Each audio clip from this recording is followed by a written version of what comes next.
Hello student, welcome to Pratibha academy classes. मैं doctor Pratibha Singh.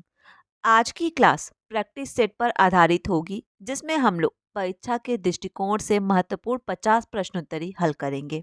आप सबको पता है कि बिहार शिक्षक भर्ती परीक्षा फेज 3 जो कि मार्च में होगी, और आप सबके पास अब काफी कम समय रह गया है। तो अब हम लोग ज़्यादा से ज़्यादा प्रैक्टिस सेट को ही हल करेंगे। और जो भी स्टूडेंट इस क्लास को पहली बार देख रहे हैं, आप लोग चैनल को सब्सक्राइब कर बेल आइकन प्रेस करना ना भूलें, जिससे आप सभी को आने वाले क्लास की अपडेट और नोटिफिकेशन मिलती रहे। और कमेंट बॉक्स में मैंने अपने टेलीग्राम चैनल का लिंक पिन कर दिया है, तो वहाँ से आप लोग मेरे टेलीग्राम चैनल पे जुड़ सकते हैं। वहाँ पर आप सबको कई सारे पीडीएफ नोट्स और सबसे पहले क्लास की अपडेट देखने को मिल जाएगी। और हाँ, आज से मैं आप सबके लिए बीपीएससी टीचर एग्जाम फेज 3 के लिए लगातार प्रैक्टिस सेट करवाऊंगी।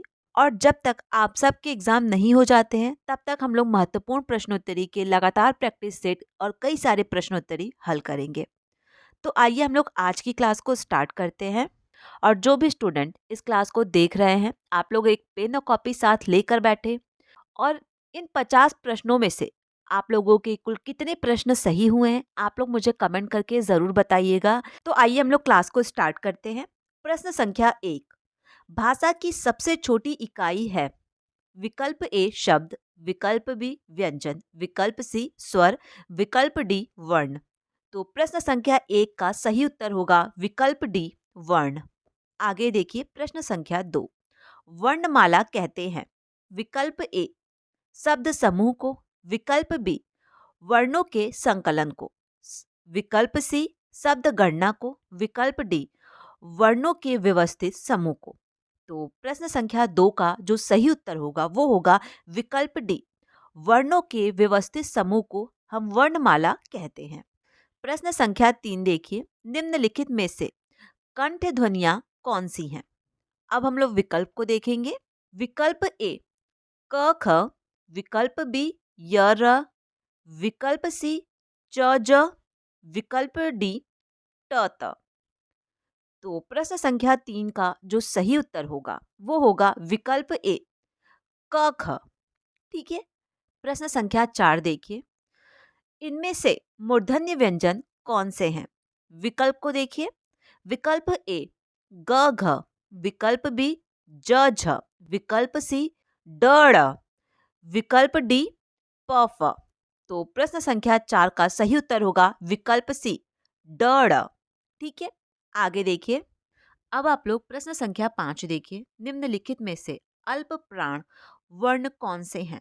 विकल्प ए छ झ, विकल्प बी क ग, विकल्प सी थ ध, विकल्प डी प भ। तो प्रश्न संख्या 5 का सही उत्तर होगा आप लोगों का विकल्प बी क ग। ठीक है। आगे देखिए। प्रश्न संख्या 6 देखिए, निम्नलिखित में से नासिक व्यंजन कौन सा है? विकल्प ए श, विकल्प बी इया, विकल्प सी ग, विकल्प डी ज। तो प्रश्न संख्या 6 का सही उत्तर होगा विकल्प बी। ठीक है। आगे देखिए। प्रश्न संख्या 7, ए वर्ण क्या कहलाते हैं?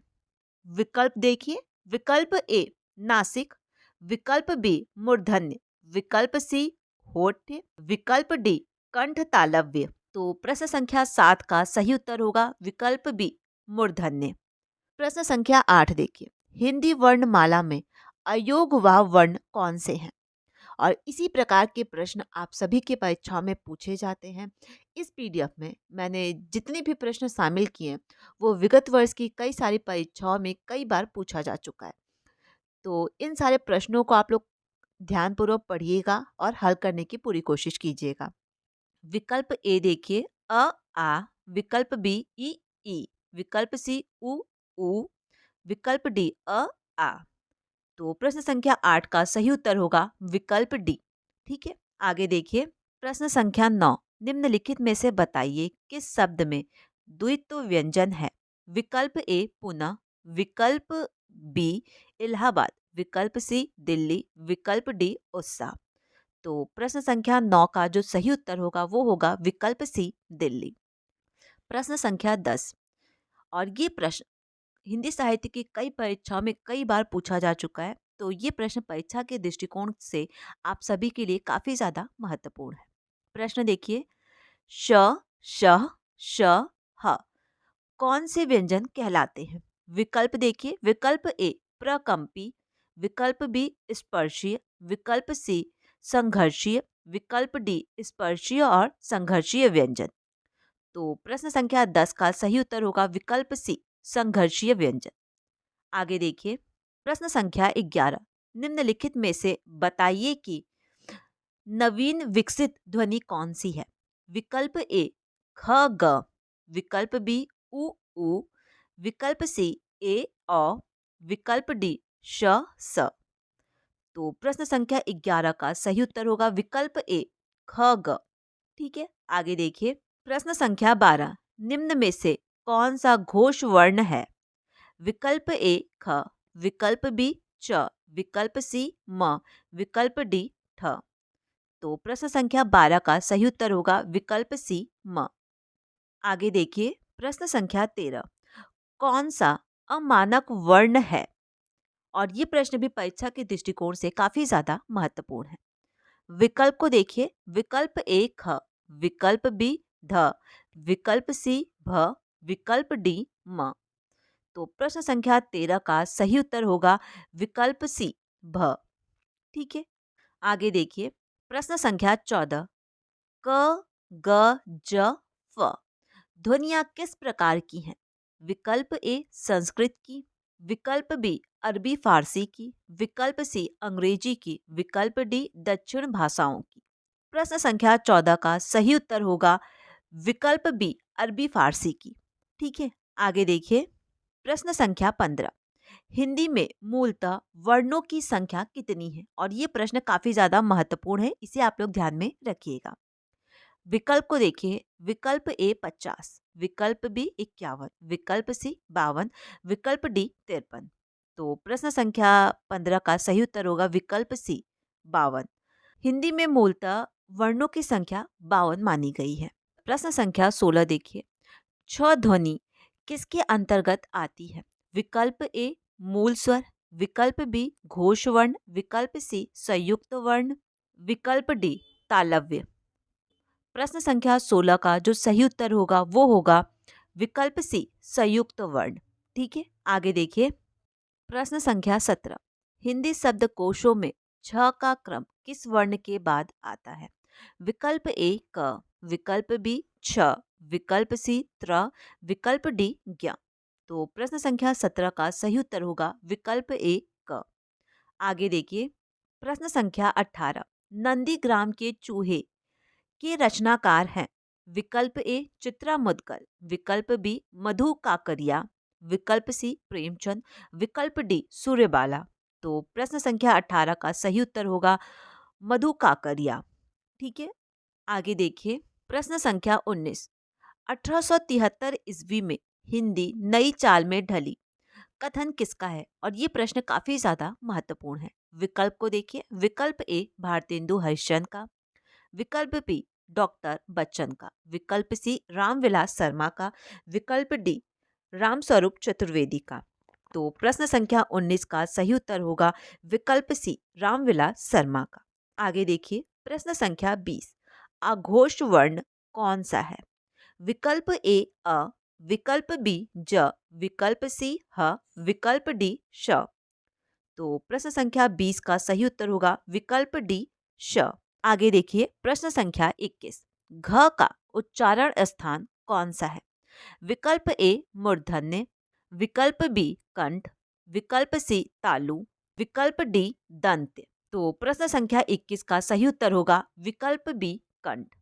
प्रश्न संख्या 22 देखिए, इनमें से संयुक्त व्यंजन कौन सा है? विकल्प ए ढ, विकल्प बी ज्ञ, विकल्प सी ड, विकल्प डी न। तो प्रश्न संख्या 22 का सही उत्तर होगा विकल्प बी ज्ञ। अगला प्रश्न देखिए, प्रश्न संख्या 23, आत्माराम की टेटे निबंध के रचनाकार कौन है? विकल्प ए महावीर प्रसाद द्विवेदी, विकल्प बी गोविंद नारायण मिश्र, विकल्प सी बालकृष्ण भट्ट, विकल्प डी बाल मुकुंद गुप्त।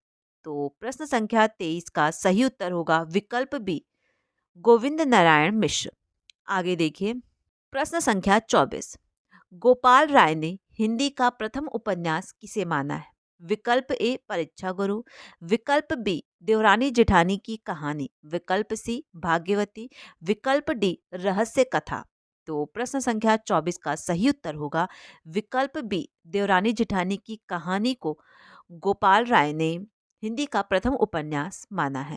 प्रश्न संख्या 25 देखिए, जिन शब्दों के अंत में अ आता है उन्हें क्या कहते हैं? विकल्प ए अनुस्वर, विकल्प बी अयोग्य वाह, विकल्प सी अंत स्थान, विकल्प डी अकरांत। तो प्रश्न संख्या 25 का सही उत्तर होगा विकल्प डी। आगे देखिए, प्रश्न संख्या 26, हिंदी वर्णमाला में स्वरों की कुल संख्या कितनी है? विकल्प ए 10, विकल्प बी 11, विकल्प सी 12, विकल्प डी 13। तो प्रश्न संख्या 26 का सही उत्तर होगा विकल्प डी 13। और जो भी स्टूडेंट इस क्लास को देख रहे हैं, आप लोग कमेंट करके ज़रूर बताइएगा कि ये क्लास आप लोगों को कैसा लग रहा है। आगे देखिए, प्रश्न संख्या 27, निम्नलिखित में से कौन स्वर नहीं है? विकल्प ए अ, विकल्प बी उ, विकल्प सी ए, डी इया। तो प्रश्न संख्या 27 का सही उत्तर होगा विकल्प डी। आगे देखिए, प्रश्न संख्या 28, निम्नलिखित में से कौन ट वर्ग नहीं है? विकल्प ए ठ, विकल्प बी ढ, विकल्प सी ण, विकल्प डी घ। तो प्रश्न संख्या 28 का सही उत्तर होगा विकल्प डी घ। आगे देखिए, प्रश्न संख्या 29, हिंदी वर्णमाला में व्यंजनों की संख्या है? विकल्प ए 32, विकल्प बी 34, विकल्प सी 33, विकल्प डी 36। तो प्रश्न संख्या 29 का सही उत्तर होगा विकल्प सी 33। हिंदी वर्णमाला में जो व्यंजनों की संख्या है वो है 33। ठीक है। आगे देखिए, प्रश्न संख्या 30, भक्ति आंदोलन एक जातीय एवं जनवादी आंदोलन है। यह कथन किस विद्वान का है? विकल्प ए आचार्य रामचंद्र शुक्ल, विकल्प बी हजारी प्रसाद द्विवेदी, विकल्प सी रामविलास शर्मा, विकल्प डी डॉक्टर नागेंद्र। तो प्रश्न संख्या 30 का सही उत्तर होगा विकल्प सी रामविलास शर्मा। प्रश्न संख्या 31 देखिए, और ये प्रश्न परीक्षा के दृष्टिकोण से आप सभी के लिए काफी ज्यादा महत्वपूर्ण है। अबला जीवन हाय तुम्हारी, यही कहानी, आंचल में है दूध आंखों में है पानी में प्रयुक्त शब्द शक्ति है? विकल्प ए शब्दीय व्यंजना, विकल्प बी अर्थीय व्यंजना, विकल्प सी लक्षणा, विकल्प डी अभिधा। तो प्रश्न संख्या 31 का सही उत्तर होगा विकल्प बी अर्थीय व्यंजना। ठीक है। आगे देखिए, प्रश्न संख्या 32, निम्नलिखित में से कौन अयोग्य वाह है? विकल्प ए विसर्ग, विकल्प बी महाप्राण, विकल्प सी संयुक्त व्यंजन, विकल्प डी अल्प प्राण। तो प्रश्न संख्या 32 का जो सही उत्तर होगा वो होगा विकल्प ए विसर्ग। विसर्ग जो है वो है अयोग्य वाह। ठीक है। आगे देखिए, प्रश्न संख्या 33, छ ध्वनि का उच्चारण स्थान है? विकल्प ए दंत, विकल्प बी होठ, विकल्प सी तालव्य, विकल्प डी कंठ। तो प्रश्न संख्या 33 का सही उत्तर होगा विकल्प सी तालव्य। ठीक है। आगे देखिए, प्रश्न संख्या 34 देखिए, और ये प्रश्न परीक्षा के दृष्टिकोण से काफी ज्यादा महत्वपूर्ण है। बादल राग के रचयिता हैं? विकल्प ए प्रसाद, विकल्प बी पंत, विकल्प सी निराला, विकल्प डी महादेवी वर्मा। तो प्रश्न संख्या 34 का सही उत्तर होगा निराला। ठीक है। आगे देखिए, प्रश्न संख्या 35, अज्ञे की असाध्य वीणा किस प्रकार की काव्य कृति है? विकल्प ए खंड काव्य, विकल्प बी प्रबंध काव्य, विकल्प सी महाकाव्य, विकल्प डी प्रालंब काव्य या लंबी कविता। तो प्रश्न संख्या 35 का सही उत्तर होगा विकल्प डी प्रालंब काव्य और लंबी कविता। आगे देखिए, प्रश्न संख्या 36 देखिए, निम्नलिखित में से कौन एक संयुक्त व्यंजन नहीं है? विकल्प ए छ, विकल्प बी श, विकल्प सी त्र, विकल्प डी ज्ञ। तो प्रश्न संख्या 36 का सही उत्तर होगा विकल्प बी श। ठीक है। आगे देखिए, प्रश्न संख्या 37, तालव्य व्यंजन है? विकल्प को देखिए आप लोग। विकल्प ए च छ ज झ, विकल्प बी ट ठ ड ड़, विकल्प सी त थ द ध। विकल्प डी प फ ब भ। तो प्रश्न संख्या जो 34 है उसका सही उत्तर होगा आप लोगों का विकल्प ए च छ ज झ। ठीक है, आगे देखिए प्रश्न संख्या 38 देखिए य र ल व किस वर्ग के व्यंजन हैं? विकल्प को देखिए एक बार आप लोग। विकल्प ए तालव्य, विकल्प बी उष्मा, विकल्प सी अंतःस्थान व्यंजन, विकल्प डी कंठ। तो इस प्रश्न का सही उत्तर होगा विकल्प सी अंतःस्था व्यंजन। आगे देखिए प्रश्न संख्या 29 देखिए अनुनासिक का संबंध होता है। विकल्प ए केवल नाक से, विकल्प बी केवल मुंह से, विकल्प सी नाक और मुंह दोनों से, इनमें से कोई नहीं। तो प्रश्न संख्या 29 का सही उत्तर होगा नाक और मुंह दोनों से। ठीक है, आगे देखिए प्रश्न संख्या 40 देखिए अनुनासिक व्यंजन कौन से होते हैं? विकल्प ए वर्ग के प्रथमाक्षर, विकल्प बी वर्ग के तृतीयाक्षर, वर्ग सी वर्ग का चतुर्थ अक्षर, विकल्प डी वर्ग का पंचमा अक्षर। तो प्रश्न संख्या 40 का सही उत्तर होगा विकल्प डी वर्ग के पंचमा अक्षर। ठीक है, आगे देखिए प्रश्न संख्या 41 देखिए कवि देव द्वारा रचित अष्टयाम ग्रंथ की विषय वस्तु है। विकल्प ए आश्रयदाता आजम शाह की प्रशस्ति, विकल्प बी रसों का विवेचन, विकल्प सी नायिका भेद, विकल्प डी नायक नायिका के विविध विलासों का वर्णन। तो प्रश्न संख्या 41 का जो सही उत्तर होगा वो होगा विकल्प डी नायक नायिका के विविध विलासों का वर्णन। आगे देखिए प्रश्न संख्या 42 केशव दास किस काव्य संप्रदाय से संबंधित है? विकल्प ए रीति, विकल्प बी वकृति, विकल्प सी ध्वनि, विकल्प डी अलंकार। तो प्रश्न संख्या 42 का जो सही उत्तर होगा वो होगा विकल्प डी अलंकार। ठीक है, आगे देखिए प्रश्न संख्या 43 हिंदी वर्णमाला में स्वरों की संख्या है। विकल्प ए 8, विकल्प बी 9, विकल्प सी 11, विकल्प डी 14। तो इस प्रश्न का सही उत्तर होगा विकल्प सी 11।